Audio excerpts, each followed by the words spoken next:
أهلا بكم يا مبدعين الطبخ. هل أنتم مستعدون لتغيير طريقة رؤيتكم وتقديمكم لطبق القوز العراقي الشهي إلى الأبد؟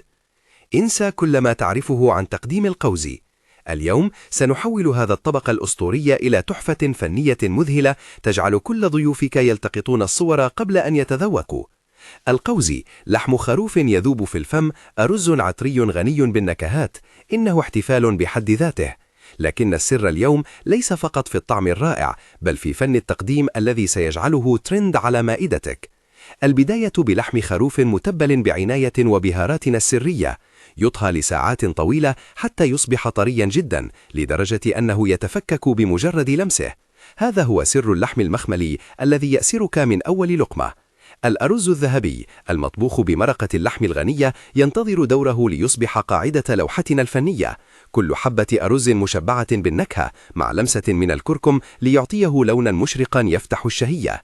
والآن لحظة السحر. نفرد الأرز بلطف في طبق التقديم الواسع، نضع قطعة اللحم الذهبية المطهاة ببراعة في المنتصف، ثم نبدأ برسم لوحتنا الفنية بالمكسرات المحمصة. لوز ذهبي، صنوبر مقرمش، نوزعها بسخاء وذوق رفيع. ولمسة أخيرة لا غنى عنها، البقدونس الأخضر الطازج، يضيف لونا زاهيا وانتعاشا يكمل التحفة. انظروا كيف تحول طبق القوز إلى عمل فني يرضي العين قبل اللسان. هذا ليس مجرد قوز، هذه تجربة حسية متكاملة. جربوها وشاركونا إبداعاتكم.